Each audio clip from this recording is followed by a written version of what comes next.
जय श्री राधे कृष्ण। देवी और सज्जनों, नमस्कार, प्रणाम। शाम की बातें शाम से मैं श्याम सोनी एक बार फिर उपस्थित हूं आपके समक्ष एक नई प्रस्तुति लेकर। और प्रस्तुति का शीर्षक है एक सेर नमक। एक सेठ जी थे, 4 बेटे बहुओं का भरा पूरा परिवार था। लक्ष्मी जी उन पर पूर्ण मेहरबान थी, पूरी कृपा थी।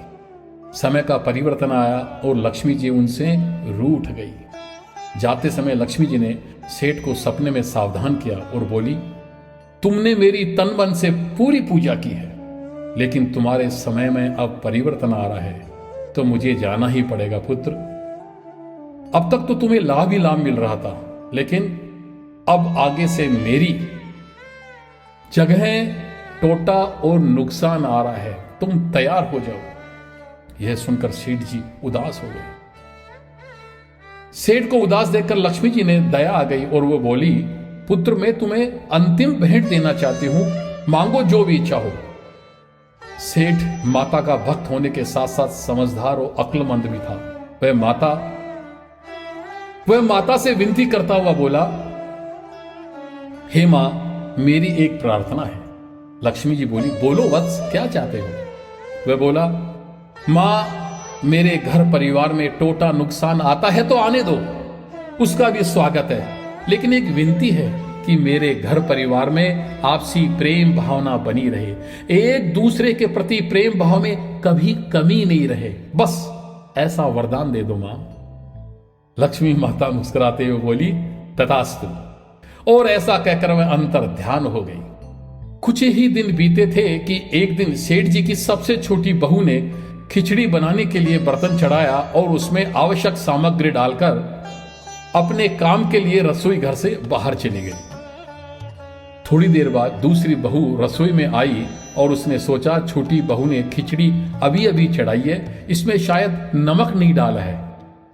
इसमें भी 2 मुट्ठी नमक उठाई और बनती हुई खिचड़ी में डाल दी।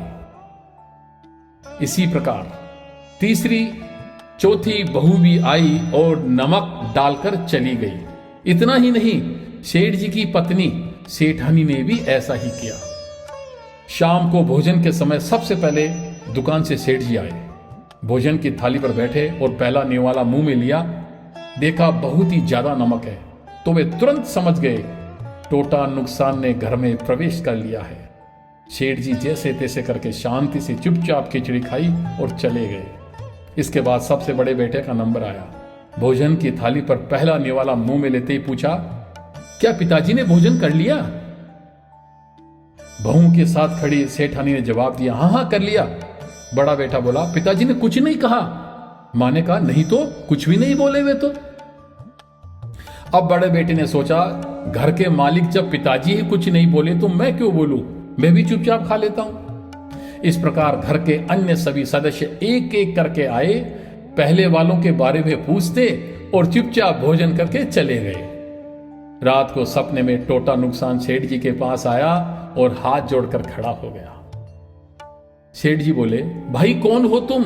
वह बोला, मैं टोटा नुकसान हूं, अर्थात हानि हूं। मैं तुम्हारे घर रहने आया था, लेकिन तुम अब मुझे माफ करो बाबा, मैं यहां से जा रहा हूं। जब सेठ जी बोले, जब रहने ही आए हो तो अब जा क्यों रहे हो भाई? टोटा बोला, आप सभी परिवार के सदस्य एक सेर तो नमक खा गए, और वो भी बिल्कुल चुपचाप शांति से। इतना सब होने के बाद भी आप लोगों में कहीं कोई झगड़ा तो दूर, अप्रिय बात भी नहीं हुई।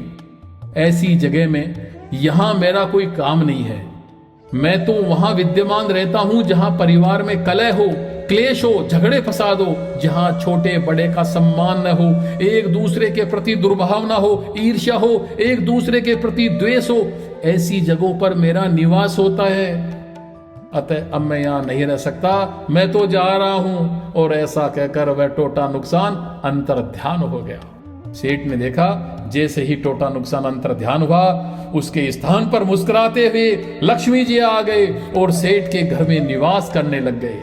देवी और सज्जनों, एक लाइन में प्यार की बात कहना चाहूंगा। परिवार में जहां प्रेम है, वहां लक्ष्मी जी का वास है। सदा प्यार प्रेम बांटते रहे, छोटे बड़ों का सम्मान करें। जय श्री राधे कृष्ण।